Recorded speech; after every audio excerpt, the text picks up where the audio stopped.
Welcome to Geek Fan and Media. I'm your host, Chris, and you guys, we have some fun and engaging topics to jump into in today's video. I'm excited. I cannot wait. Did you guys watch that last episode of Daredevil Born Again? It was absolutely brilliant. I'm sorry, but the return of Frank Castle, John Bernthal as Punisher, you guys, is absolutely amazing.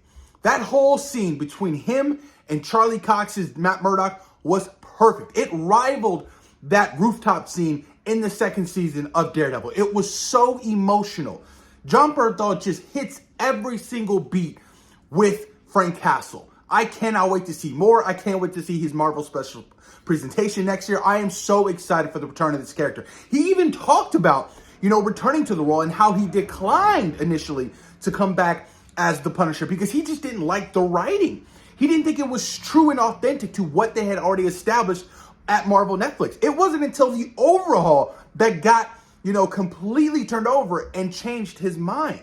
That's just so fascinating to me how Marvel can continue to drop the ball when they have the blueprint, literally the blueprint for these Marvel Netflix characters, and they decided to do something drastically different.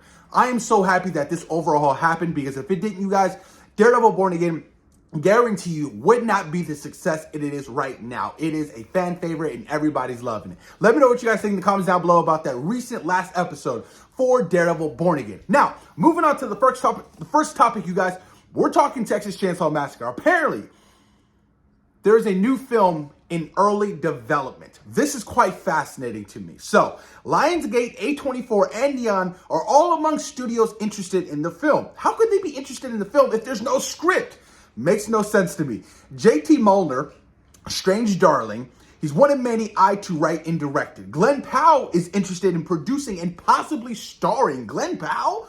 Okay, he's trying to get his Matthew McConaughey on. If you guys don't know, Matthew McConaughey was in one of the terrible sequels for the Texas Chainsaw Massacre, and it was absolutely atrocious. Now, with that being said, this is fascinating to me. I feel like this franchise has definitely been in struggles within the last 15 to 20 years. Now, of course, the original 1974 one was a cult classic. You can't go wrong with that film. Or even the remake in 2003 with Jessica Biel. I thought it was absolutely fantastic. But I feel like everything else has been terrible in this franchise. The recent one on Netflix was so bad. So bad. It was so bad. I don't know what they were thinking, trying to bring back, the original OG from the first film. She's a sheriff now, or a bounty hunter. I was just like, what are we doing with this franchise? So if we can go back to the core elements of this franchise, or even possibly do another remake with, Glen Powell producing and starring in, then by all means, I'm absolutely down. But I am going to be very optimistic. I'm holding my breath on this franchise as of right now. I mean, the studios are interested in it, but I'm like, why are you guys interested in a film that has no script? I mean, what's the pitch? And apparently the pitch must have been amazing. But what can you do so drastically different that hasn't been done before in this Texas Chainsaw Massacre franchise? I mean, think about it. There's been so many sequels, and like I said, there's been 2 good films. I don't care what you guys say.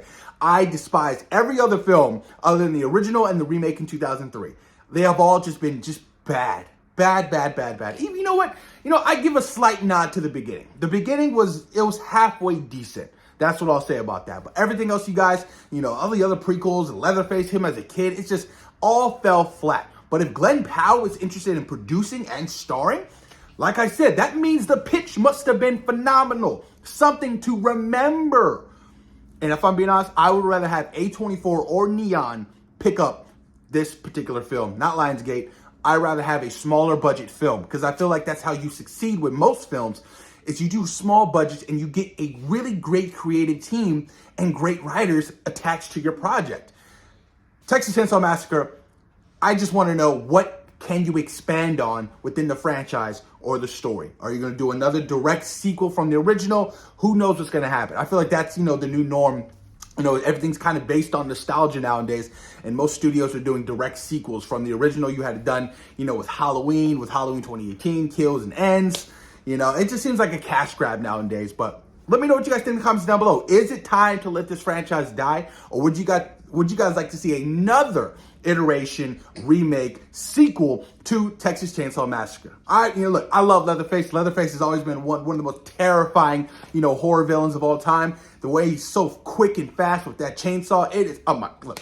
I'll be honest with you, there's no way in hell my black ass would escape. Absolutely not. It just wouldn't happen. But let me know what you guys think in the comments down below. Now moving on to the next topic, you guys. Resident Evil. Zach Cregger, his Resident Evil film, apparently is being fast-tracked to start shooting this summer. I mean, not only that, you guys, Austin Abrams, he's also in talks to star in the film. I remember him, I think he was in The Walking Dead. I don't know what any other project he's been in, but again, the Resident Evil franchise, the live action that is, has been terrible. Terrible, terrible. I don't think I liked any of these Resident Evil movies. They just can't grasp it. Look what The Last of Us did. The Last of Us really understood the idea, the concept, the source material, and they made a great series. I can't wait for season 2. Resident Evil kind of just went off the path and did its own thing. That's not what the fans want. The fans want what we played as kids, what we continue to play. Resident Evil 4 to me is the greatest Resident Evil game of all time. I didn't play the remastered version because my ass is way too scared. I do not want to experience Resident Evil 4 again. No, absolutely not. That game is so damn scary.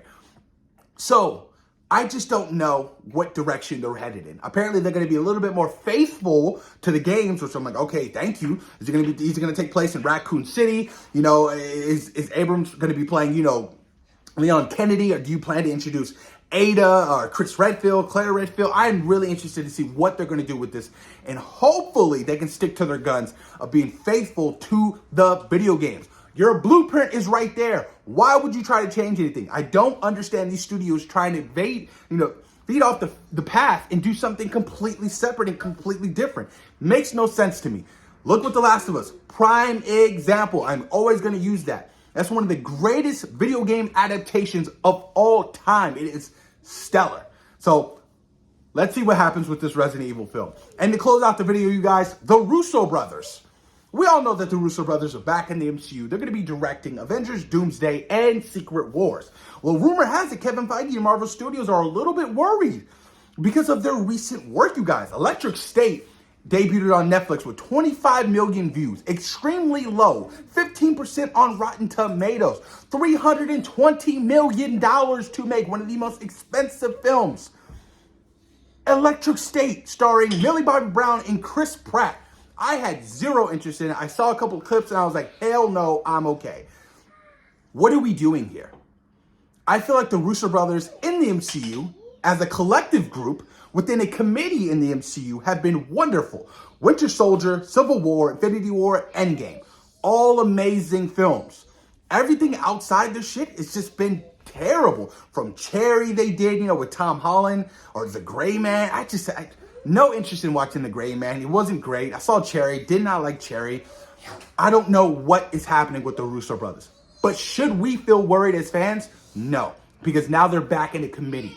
Now they understand, one single goal in the MCU for Doomsday and Secret Wars. It's all run by Kevin Feige. Now they don't, I wouldn't say they don't have full creative control, but, they have eyes on them. Kevin Feige's very much producing these films. So like I said, their track record for the MCU has been great. It's been wonderful. But everything outside has been absolutely terrible. And it's really unfortunate because I love what they did with the MCU. They arguably made, 4 of the top 5 MCU films of all time, when you really think about it. So should their work outside of the MCU, reflect on what they could possibly do with Doomsday and Secret Wars? I don't think that's necessarily true because, like I said, their track record within the MCU has been flawless. And, with Doomsday and Secret Wars, it does feel rushed. I'm a little concerned. This movie comes out next May. They start shooting in late April. It feels rushed. I'm sorry, but if you're shooting Doomsday for 6 months and you're only I just don't see it, man. I think that Doomsday could possibly get delayed at least until, further down into 2026. No, I don't think it's going to get delayed until 2027, but I do think it's going to get delayed. I don't think it's going to hit that release date. And I do think it should get delayed because the pressure on Marvel right now is so damn big. Thunderbolts and the Fantastic Four have to succeed, and I do feel like they will, honestly. But Captain America Brave New World looking like, it won't even break even is a little concerning. Daredevil's been great, wonderful stuff, but the films, that is the bread and butter for Marvel Studios. That's where they make all their movies. That's where they make all their money. If they're not profiting off their films, then what are we doing here? That's the issue. But let me know what you guys think in the comments down below. And of course, thank you guys for taking time out of your day for watching Geek Fandom Media. Peace.